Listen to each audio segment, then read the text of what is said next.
Chapter 10. Dr. Clay. When the Earthlings ventured to find their new home, there was an intercepted signal coming from the Earth itself. Doctors on the ship bound for Zion scrambled to take note of its location and frequency. It was expected that this terrestrial message would die out within a decade. However, the radio signal remained consistent for over 5 centuries. In her laboratory, Dr. Lawrence looks over a list with Julius. It includes her instructions to the staff. In bullets, it reads, "Today's mission. Who made the signal and why? Could there still be humans living on Earth today? How has it remained operational for so long?" Elizabeth gathers the engineering crew to discuss these matters in detail. At her side, Julius forwards the list to every engineer's personal mailbox. "I know it's a short list," Elizabeth begins, "but I want to make sure we get as much as we can out of this. There will be no downtime. If you're not working, check the list. We don't have time to revisit this place."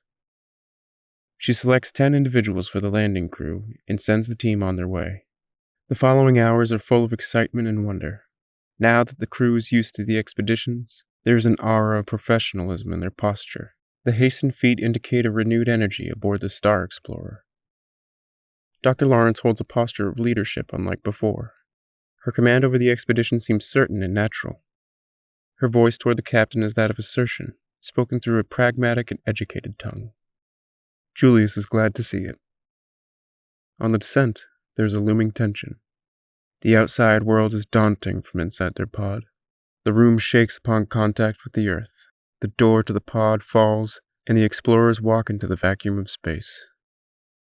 The grass on which they stand stretches flat into the shadow. Above is a daunting infinity, which encompasses them around the horizon. The most remote darkness in the galaxy. A black platform in the stars. A host of stars surround the sky, save for a triangular black void on the east horizon. "That's our building," Elizabeth says. Manning exits the pod with his team of biologists. "Make it quick," he says to Elizabeth.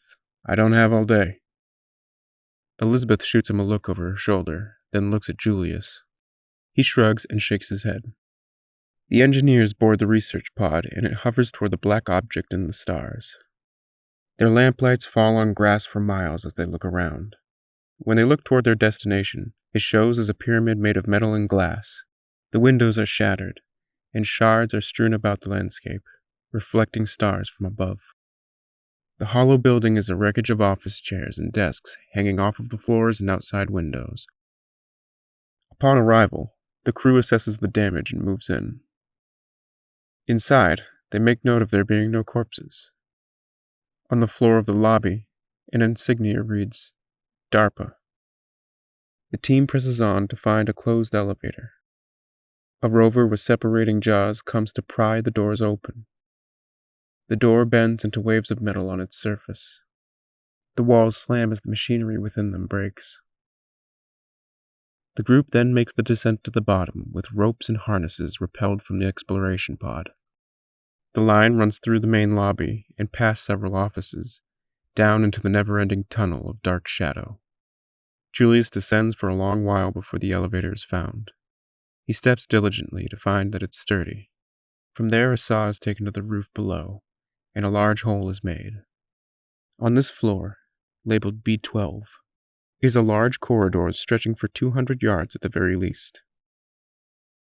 The concrete walls seem untouched, but the objects are strewn about as if a mighty earthquake scattered them. Through each doorway there are laboratories and supercomputer rooms that stretch for 100 square yards. Terminals stand crooked on desktops, and trinkets of personal lives lay broken and dusty. On the farthest end of the corridor, there is a large steel gateway to a room with 2 massive machines. The larger one stands 40 yards high and slopes backward like the face of a pyramid. The back is 40 yards from the face, and behind it is a massive cargo elevator. The sloped face is disturbed by a rectangular box. It protrudes at eye level, with its top parallel with the ground. In the middle is a lens with a closed aperture. Standing opposite this machine, the other bears its likeness, but broken. The light fixtures and ceiling beams manage to fall through its face and destroy the inner contents. A generator is called in to supply power to the machines, and the crew continues searching other floors while the power supply is being lowered. On B-11 there's a ballistics range with long halls where cannons aim at distant targets. B-10 is filled with genetic experiments. All of the samples are dead. B-9 contains strange technologies of various kinds. They vary in aesthetic as well as purpose. None can be explained upon further examination, and so they are loaded onto the pod carefully and branded as classified. Before reaching B-8, the generator begins its descent, and the crew makes its way downward to watch.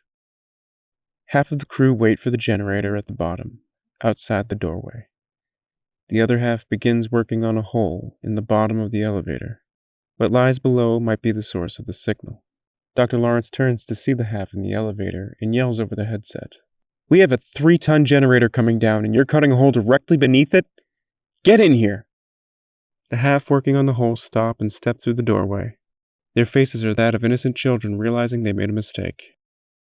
The generator meets the elevator floor with an immense weight. 8 workers combine with the 2 who lowered the generator, and all begin pulling the power source onto the floor of B-12.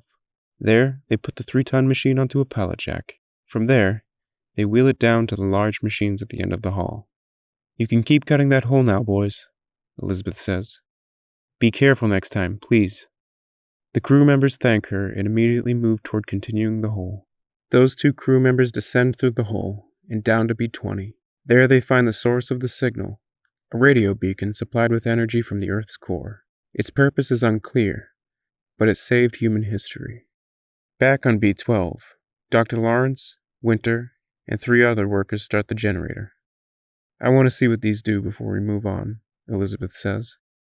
Upon saying this, she notices something odd. The glow from her headlamp radiates amid the space before her, a stream of blue light projected on air. "Julius," she says. He turns and awaits her command. "Do you see this?" she asks. "See what?" "The atmosphere." His face shows puzzle as he laughs. "What are you talking?" Just then, he notices a glow in the air. He takes out his pressure reader and samples the room. The temperature is roughly negative 330 degrees Fahrenheit, cold enough to freeze some gases, but not Earth's nitrogen and oxygen. The pressure gauge is around 0.9 atmospheres. "We're miles below the surface," he adds. "It could be the core of the Earth keeping things warm. But there's air here." He nods in disbelief. "Doctor, we have the generator ready," an assistant calls over the headset. Dr. Lawrence turns around to see the 2 men standing by the machine. The generator beside them is connected in a sloppy fashion, an instance her father would refer to as Mickey Mouse. Whatever that meant, and whoever Mickey was, she never knew. She laughs to herself. "We're all set up here," Manning says on the headset. His tone is rude and impatient. "We're waiting on you." Elizabeth looks at Julius and he privately communicates to her. "You can wait," he says. Elizabeth communicates back. "I'm not going to respond." She then opens the communications to the engineering team. "Fire it up, boys," she says. The roar startles the 2 assistants. "There's air down here," Elizabeth explains. The 2 men look relaxed as they wait for the machine to activate. One of the assistants is about to remove his helmet, and Elizabeth yells over the headset, "No, no, no!" The man stops just short of revealing his face. "Do you guys have a death wish?" "But there's air here," the assistant says. Elizabeth explains as softly as she can. "You don't know what's in this air," she says. "What if you catch a virus? There could be radiation. And you'll catch instant frostbite," Julius adds. "It's still negative 330. The man's face is astonished at the remarkable number. "I didn't know," the man says. He remains shocked by his close brush with death. "I'm sorry. I should have elaborated," Elizabeth says. Julius pats the assistant on the shoulder as he walks by. "Protect your moneymaker, kid." Turning to the machine, Julius asks a second question. "So does it just sit there and blink, or—" "I think it's just starting up," the assistant replies. Julius recognizes the voice and looks over to see Phil, a young kid he always admired on the team. Diverting his gaze to the other assistant who stands paralyzed, he remembers his name being Danny. Notorious for getting into predicaments, Danny was once something like a pilot in the Air Force. Or maybe an engineer. Julius can't remember, but he reflects on it for a while. He remembers that Danny was in fact an engineer, but he knew how to fly. Julius looks around more as Elizabeth watches the machine. "Where's the other guy?" Julius asks. A voice calls from over the headset. "I'm in the other room. Coming back now." The voice is unfamiliar to Julius, so he calls privately to Elizabeth. "Whose voice is that?" "Mark," she replies instantly. "The kid who helped you with the cutbot. He went out with us the first night we met." Julius remembers the young man who helped him model the barber tools for the automated haircutting robot. A silly side project to kill time on their 10-year journey. He's best friends with Danny, as Julius recalls. He nods at the faint memory, but Elizabeth laughs at his lack of recollection. "Haven't spoken to the other guy in almost 5 years, Julius says. Elizabeth chuckles. "I've noticed." Mark enters the room and approaches the rest of the team. At this moment, the machine beeps as it becomes fully operational. The aperture blades open and close, adjusting several times until they finally remain nearly shut. As the headlamps flood the lens with light, the blades close. When turned away, the blades grow to see in the darkness. "What does it do?" Phil asks. Elizabeth approaches and looks for some sort of controls. Not a screen is seen. Not a button, a lever, or a switch. "I don't know," she says. There is a sound to the far side of the room. A whirring by the broken machine that makes the opposite wall. "Did it do something?" Mark asks. "I don't know," Elizabeth says. Clicks come from the same direction, but they soon stop. Another whir of motors. The sound falls as if it's at the end of a process. Elizabeth looks down at a line leading back to the working machine. She looks into its lens. Its pinhole aperture rests still. Julius hasn't stopped looking at it. "Any ideas?" Elizabeth says. "Not a clue," says Julius. He then laughs in the silence. "It doesn't seem very helpful," he says. In the darkness of the room, the team turns to the lens. Through the speaker box below it, a robotic chime calls out in the cold. "Hello?" The assistants freeze. It called out before a sound could be made. No words had been spoken outside of their suits. A sentient question, called out into the dark like a curious, rational mind. It blared out of its speaker from silence. The voice echoed on the walls of metal and concrete. Elizabeth calls over her suit's loudspeaker. "Hello?" Julius wonders, as Phil comes to a premature conclusion. "I don't think it's actually listening," Phil says. "Hello," the machine says again. "Who am I speaking with?" Everyone seems unsure of how to respond. The robotically chopped and monotone voice seems far from conscious. Dr. Lawrence continues to speak on their behalf.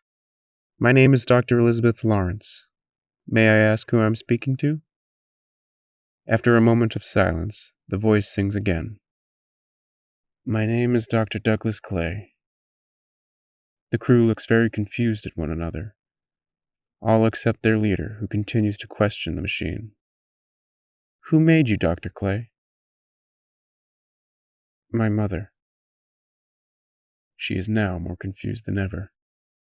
"Who do you call your mother?" The machine becomes defensive. "I'm sorry, but I need to know. Who are you? Why have you come here?" "I told you, I'm Dr. Lawrence." "No, I mean, who do you work for? Where do you come from?" "I work in the United Zion Space Program. We live on another planet, and this is our first time on Earth." After a long pause, the machine replies as if to be amused. "Another planet?" Dr. Lawrence confirms and asks again. "Who made you, Dr. Clay?"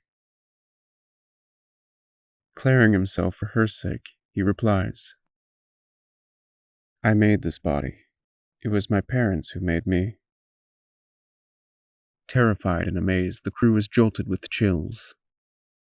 Dr. Lawrence catches her breath before it leaves in a gasp. Dr. Clay, were you human? I still am, last I checked. Elizabeth turns to look at Dr. Winter, but he doesn't even glance her way. His eyes remain fixed and fascinated. I was born in Phoenix, Arizona, and I made a living as a biomechanical engineer. If you don't mind me asking again, what brought you here, back to Earth?